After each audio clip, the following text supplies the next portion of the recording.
Hello, and welcome to the Wildblue podcast, perspectives on aviation lives, lifestyles, and business.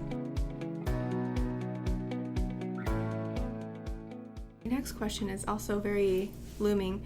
Did you know what you were getting yourself into? We were just talking about this.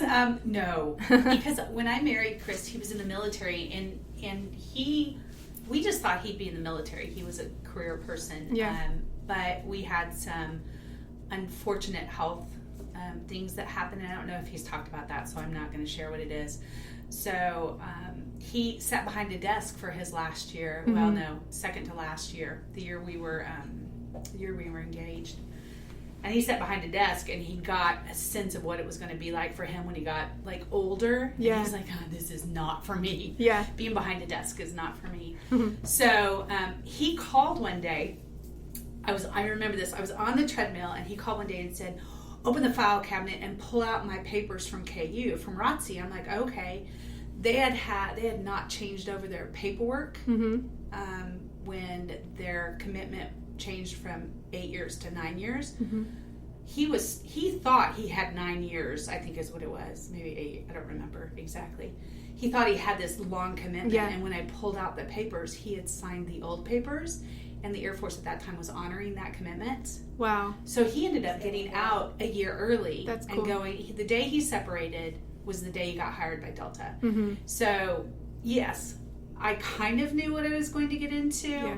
I knew I was marrying a pilot. I mean, he took the T-38 over my house one day. I was standing on the roof, and I was like, oh my gosh, he's the coolest guy ever. That's funny. You're like, I know. All the neighbors came out, and I was like, probably shouldn't tell you this, but that was him.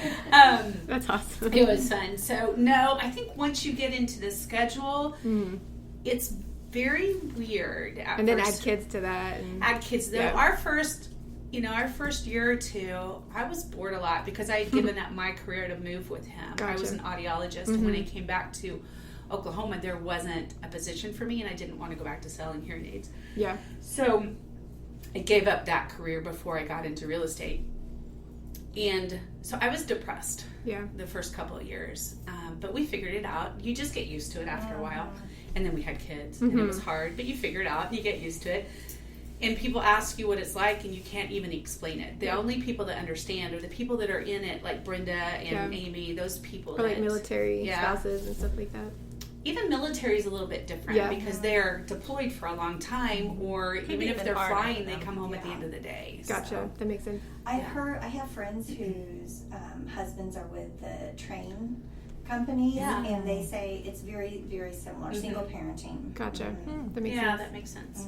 Maybe anything in transportation. Or maybe. Sort of like I think a lot of firefighters too. Like I have Diana, our friend Diana. She's married to a firefighter, and she understood the schedule too. Because when she's mom. Yeah. That's it. When she's by herself. Yeah, you can't say wait until your dad gets home in 12 days. Yeah, you kind of lose that power. Okay. Yeah, 12 days. Okay. Sure, Mom. I'm going to be an angel until he gets home. And Yeah. Forget. Exactly. What about you, Amy? Did you know what you were getting yourself into? You know, having been with the airlines for, I think I'd completed 12 years with American Airlines, I understood what he was going through, that his life sounded glamorous. And I remember I was having a really hard day. The kids were probably like 3 and 1.5, and I was not, they're probably like puking on you, and just the house is a mess. You haven't showered in 3 days. Yeah, and he had a layover in New York, and he calls me. He said, "What are you doing?" And I tell him, and I said, "What are you doing?" He's like, "I'm having a coffee, doing a crossword puzzle in Central Park." And you're like, you would think, and I remember thinking, "I'm so happy for you," because you're so nice. No, really, really, because I knew that it sounds really glamorous, right? Yeah. What wouldn't I give at that moment to be doing that?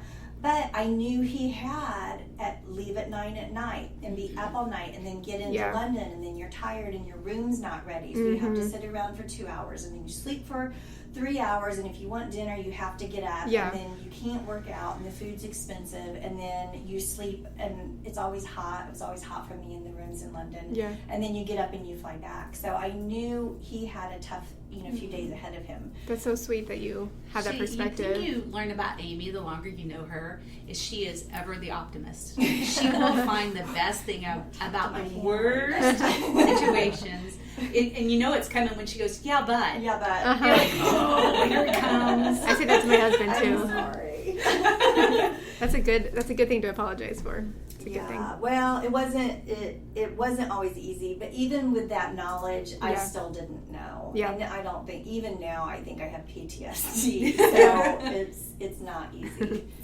How about you? I don't really Brenda? know if I probably didn't know either. Yeah. And this industry is like up and down. Oh, gosh. No yeah. pun intended. Exactly. My one dad maybe. joke. That's it. and seniority is everything. Okay. Yes. So, And with Yeah. mergers, Yeah. and then with 9/11. yeah, That's or That's when COVID. Yeah. We started our business during, after the attacks on the World Trade Oh, okay. Centers. In fact, I knew, fortunately, I knew the crew that went to the Pentagon, but unfortunately that happened. Yeah. And then everyone's job is so unstable. Yeah. So then we opened a business, and Chris started something. Your husband. He started Wildblue. Yeah. My husband Well, it was was the Guard, Wildblue then, Air but- National Yeah. Guard, so Yeah. he got deployed, He got activated. deployed. Yeah. Wow. So we always had a kind of a backup, Yeah. but it's still. It seems like every 10 years there's a threat of bankruptcy, and Yeah. then you downsize, and then you hire, and you downsize and you hire. So if you can tough it out, I think all of our husbands probably have to be very good with finances. Yeah. I mean, there's times where you're like, we're declaring bankruptcy. Eric and I were talking about this the other day. Michael's got it. Yeah, we were I so declare poor bankruptcy. that like if we had a date night, it would be like the 1 o'clock when you could go to the movie theater. Yeah. That was really cheap. Mhm. You know, $2 theater. and then you might share popcorn if you were feeling really, Mm-hmm. like you could afford it. And then now I'm talking to Erica, and because you were just as poor. Oh, gosh, yeah. And she's like, oh yeah, we're getting in our plane. We're gonna go vacation in Texas at the beach. And I'm like, hey, we come a long way from We have. diapers, and I Yeah. have to take my kid to the park because I can't even do anything else. How with many him. times Yeah. you and I sat on your bed eating Yeah. whatever Pasta. pasta we had at your house, watching your little TV. That Was our date night Yeah. together Yes. when the boys were gone. That's Yeah. adorable. And we didn't know Brenda then, otherwise she would have come along too. Yeah. I appreciate that. But it was lonely at the beginning. It was. Yes. Because I moved from DC, where I had a ton of friends, Mhm. back home, and I hadn't been here since high school. I went Yeah. to college and then moved to DC. So you're not like connected with nobody people anymore. and I knew no one in the Mhm. field. So it was 2 or 3 years I really didn't have any friends here. Yeah. Which is hard. And when we first got married, we lived in Alaska. So I mean, I seriously would go 6 days without even talking to anyone again because I had the flip phone and I Yeah. couldn't call home easily. And so I joined the church, and that was about it. Yeah. That's awesome. Well, not awesome. That's actually difficult. But that's actually one of my questions is, did you guys ever deal with loneliness and like depression, and how did you deal with that? Did you have people that like you connected with? Like obviously you guys connected, Eric and Amy, but like in the midst of it, whenever, this is mainly for any moms, I think, or any parents who are at home and they're by themselves and they're in the thick of it when their kids are younger and they just feel alone, and it's difficult and they don't know how to connect with people. And specifically for Pilot Wives, that's kind of the reason I wanted to do this, is to hopefully Pilot Wives will listen to this and maybe they connect with other ones and just hear another perspective of being like, I'm not alone, and if they've gone through this and they can have a prosperous life and just, get through that. Like, what's your advice? Have you been through that? Erica, you said you did battle depression during that time. And Yeah, absolutely I did. And I think when you are anybody that's faced with being a single parent for a long time or even a short stint, it's hard because everything falls on you. Yeah. Everything. And I could go 6 or 7 days without talking to anybody. I'd be fine. I'd be depressed, but I'd be fine because I'd have a book. Yeah. But I have very gregarious children. Well, at least one. So it's hard at first, but I think what you have to do is you have to make a decision to be intentional about getting out, be intentional. When Amy first met me, she called me like 4 times. hey, this is Amy. We met at the Y. I'm like, why does she keep calling me? That's where I met you, as the Y. Yeah. I'm like, why does she keep girl. calling me? And, finally I was like, all right, fine, I'll call her back. Okay, whatever. And then we realized we really had so much in common. The kids were such good friends that I think you just have to be relentless in forcing yourself to get out and be okay with doing. I have done so many things by myself. Yeah. So many family functions, vacationed by myself, gone maybe down with Chris to a vacation. He's had to leave and I've had to bring the kids. You just have to be okay with it. And you have to say, you know what, this works. We're partnering on this. This isn't, I have to have you by my side 24/7. Yeah, I think that's good advice for any spouse or any individual in general. Like, go see a movie by yourself, go out to eat by yourself, and just do those things. And with your kids, too, I think that's good advice. Yeah. When I started doing that, I remember feeling like, I'm a grown woman. Like, I'm going to go cry and eat McDonald's in a movie theater. Yeah. No one can stop me. They can't. No. It's the best feeling. What about you? Or, Amy, did you talk about that? I kind of already forgot. I'm sorry. No, we did a little bit. I even had my family here, but of course my sister had her kids, so she's busy with her life. Yeah. And my mom and dad were here.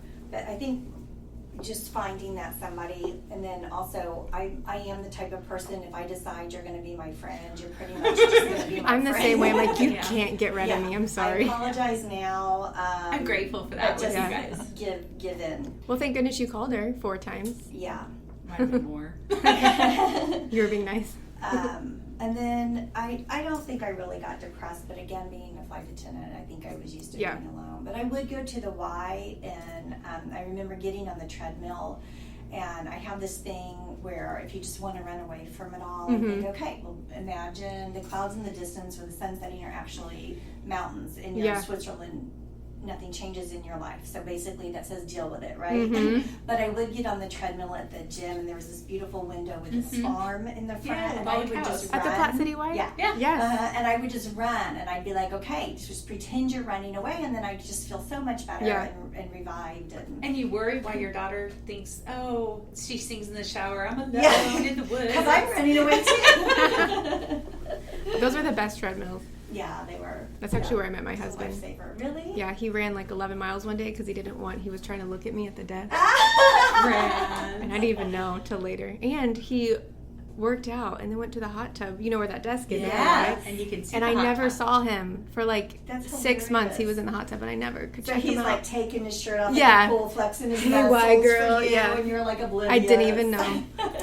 Yes. What about you, Brenda? I don't think I ever experienced depression, but I have 5 sisters, and they're all pretty close to this area, so I had my family as a backup. That's awesome, yeah. So the boys and I would just go do family things together when Todd was gone. And then in my neighborhood, we're out in an unincorporated Clay County, but there's about like 11 houses in a row on 3.4 acres. So there's 3 other women that I became really good friends with, and so I love that. I love the stories of neighbors and them like actually talking to each other, and like neighbor kids getting along and everything. And that was probably what bound us together was the kids. For sure. Couple that was same age. I always joke and say my kids made my friends for me. I wouldn't have made them. Yeah. And one of them is That's my good first advice. cousin, so there was a tie there too. Yeah. So Oh, that's awesome. that helped. That's really cool that you have relatives on the same street. We had acreage too, but I feel like I was maybe 2 families in the whole neighborhood that had children. You were one of the younger ones? Or just one of the only ones with kids. Yeah. What would you guys, if you have any advice for maybe young pilot wives or other pilot wives, maybe with kids who might be having a hard time? Like you mentioned like just something about going to the park or something getting out, just get out as much as you can. I think maybe it may either be worse now with social media and the chance to connect because you could stay at home and do that, or so it doesn't feel real sometimes. Just invite people over. I learned a long time ago that I don't need to be best friends with everybody. Yeah. Because a lot of people have entertainment value. So what is that and I don't mean this bad, but what not using them, but I know no, totally. not using them, but what in the moment, in the now, what can I give to you and what can you give to me? And that could be a beautiful thing. So I don't have to hitch my wagon to you for friendship for the rest of my life. But hey, what are you doing today, or what are you doing this week or this month, or just during this period in their life? Yeah, I think that's great advice for any mom, because I think it's intimidating wanting to meet other mom friends sometimes, because you're like, I don't have the capacity to be a best friend with you forever. Right. So I think other moms understand that. Exactly. Yeah. And so it's like we're all thinking the same thing, but the same thing, but then you don't reach out. So that's really good advice. I had a girlfriend once, Shauna, once tell me, we were talking on the phone, you're still friends. and she's still my friend. But we were talking once when the kids were little about how important it was to have family friends, like the friends that are your family, that you know if you need something, you can call today and they will drop everything and come and help you. And I think especially for pilots' wives, I think that's important to create for yourself. Even for emergencies and stuff. Just have that group of people that you know, okay, well, Brenda's busy, or she's not answering, I can call Shauna, or if I can't call Shauna, I can call Amy. If Amy's not available, I'll call Rochelle. There's just these, they're all women, but and the vulnerability. And asking for help. You've got to be able to say, I need help. Or just a quick text, like, having a hard day, pray for me, or, whatever. And different walks of life, too. I have friends who are extremely wealthy, and then I have friends who are extremely not. Why are you pointing at me? Erica's the other side of the spectrum, in case you're wondering. Or friends who are extremely religious, and other friends that are going to drink. Or younger and older. Younger and older. Or who are religious and who will drink and smoke a cigar. Yeah. Those are the best ones. Those are the best friends, But I think, I don't know, and maybe just because it's your mood or your situation. Yeah. But don't be afraid to reach out. Get out of your box. But again, I think that's good advice for everybody that's married with young kids, no matter what your husband's or your spouse's schedule is. Get some vitamin D. Yeah, just get connected. For sure. What do you think, Brenda? It's not easy for everybody to reach out like that, so I can definitely understand that. So I kind of have a crutch with having the sisters. family. Yeah. And sometimes that's good, and sometimes that's not good. You also seem, and I don't know you very well, Brenda, but you also seem a little bit more quiet. Would that have been hard for you to? I'm a margarita in her, though. She's not. I'm a little more reserved, especially around new people. I would say you're peaceful. You are peaceful. You're so peaceful. When I get around, you're just like, I just want to watch a movie. I don't think so. Eat some popcorn. It's a facade. No, it's not. Stop. It's definitely not. Okay, let's see. I know you're not supposed to name the questions or list through all of them, but hey, this is my first time, so that's what we're doing. I have a few more. We already talked about that. What do you say? Let's start with you, Erica. Again, we'll go around. What would you say is the biggest benefit to being married to a pilot? He's gone half the time. He's going to listen to this. I know he is, and he knows it. I talk about it. You get to a point where you get used to it, and then there's responsibilities, but there's also freedom in that. Especially when your kids get older. Every time he comes home, I'm like, hey! Yeah. And I always try to make sure that when he walks in the door, I greet him. Yeah. And just tell him how much, I'm so glad you're home. And I've got this sign right by the back door that says, yeah, you're home. Oh, that's sweet. So, and Tabitha was like, I bought that for you. Because I think I'm so glad you made it home. Yeah. That's the biggest benefit? Yeah, the biggest benefit. And then he flies an airplane, and we can go to Colorado in an airplane next time because we're not driving. I'd rather be waterboarded. I say that every time than driving. I really have not much to add to that. I agree. It's a blessing and a curse to have them home, and not because when they're not home, it's free for all. To have dinner when, especially when the kids are little, when you want, do what you want. It's a little bit more relaxed. Marty doesn't like loud music, so when the kids and I are home and he's gone, it's loud music. But now that he's retired, that is a whole nother conversation. But that's taken everybody some chance to get used to each other, because the kids are home full time with COVID last year, and then he's home with COVID, and then he retires, and it's almost like trying to get to know your dad again. And I know that sounds weird, but they hadn't been around for that much. What a blessing. Yeah. We've eased into it. Just transition for sure. Lumps and bumps. Yeah. But I have nothing. Yeah. They have these headphones that you could put in that my husband bought for me that technically they have a hole in them. So they make the noise around you not as loud, but so you can still hear. And so I would suggest that to him with the music. If your kids still want to rock out, or you, I'm guessing. He's getting used to. Yeah. He's getting Alexa's. He's gotten nowhere to go when Alexa's home and my kids are home. So that sounds fun. What about you, Brittany? I'm kind of like Amy. I don't have a whole lot more to add to that, other than it's nice when they get home. Yeah. But sometimes when they get home, they don't want to go do anything. And you've been at home Yeah. for 3 days, and now you're ready to go do something. So you kind of have to work that's that funny because out. Chris and I relate came to to an that. agreement a couple years ago. It doesn't always happen, but when the kids were littler, it did. I always tried to have dinner the first night he came home. And then the next night, we were going out. Because I had not been. Yes. We had a date night. It was just us. We were going out. So It seems like that overall is probably something that you guys adhere to. It's like you have, or at least it's a good idea to, is going into it, you have these kind of, not rules, but like, you know what you're expected, what's expected of you guys, like that. Even if it's, and it could change from season to season, but you know, it's not just go with the wind, just do whatever. It's That sparked a memory, a bad Oh, memory. did you get triggered? No. Well, This session of getting triggered by I told you the PTSD. So it would be, he goes to work and I know he's tired. And he's thinking I'm staying at home with the kids and he's never done that. So he would come home and he wouldn't want to go out or do anything. So, and he's have to catch up. So it was almost as if I never really got a break from the kids. Like we truly got a break. a chance to miss them kind of thing. Yeah.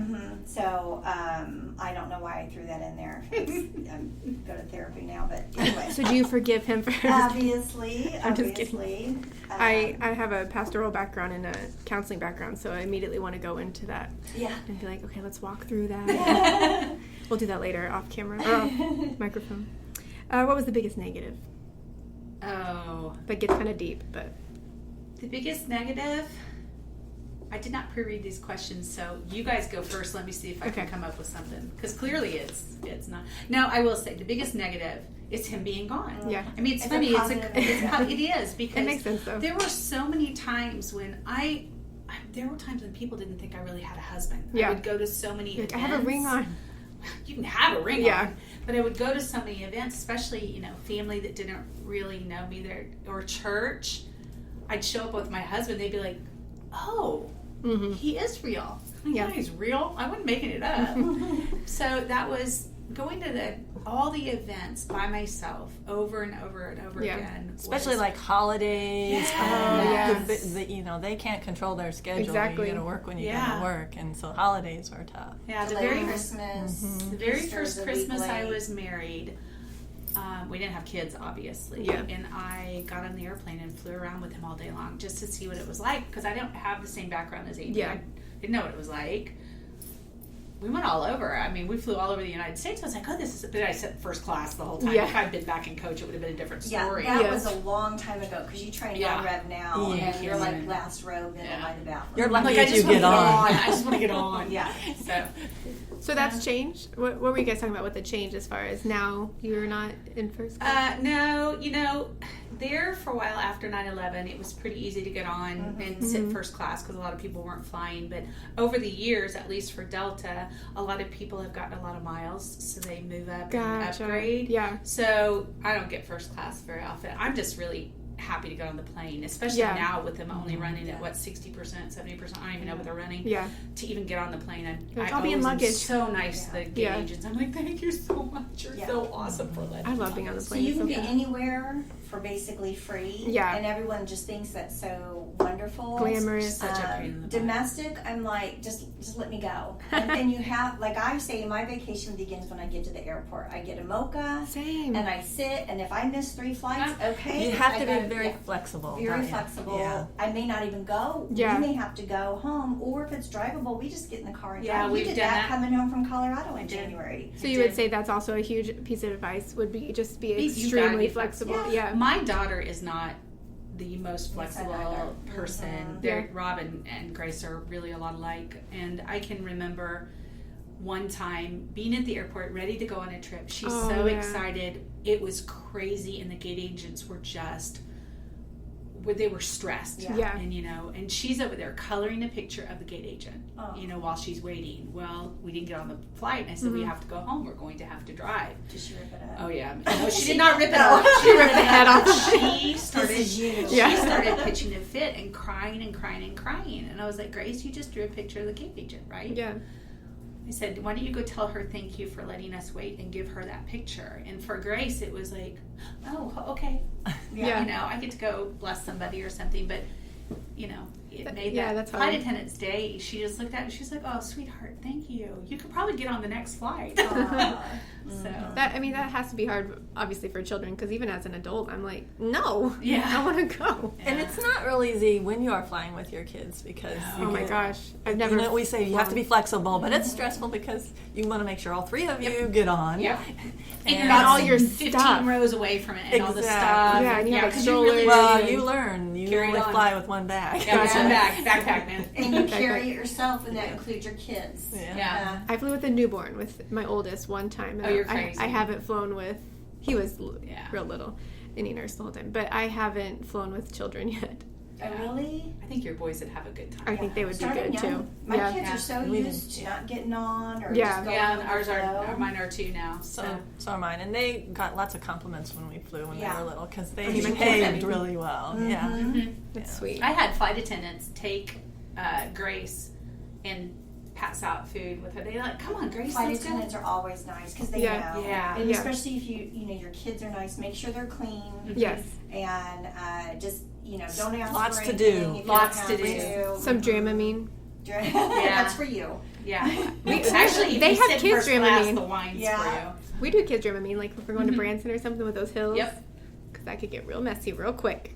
Another negative is the schedule. You never Yeah. know. You never what know from their month to schedule month, is yeah. gonna be month to month. And I'll tell you another negative is you lose some friends because Yeah. of your schedule. That makes sense. Yeah, Uh-huh. they don't understand Because that. can you do this?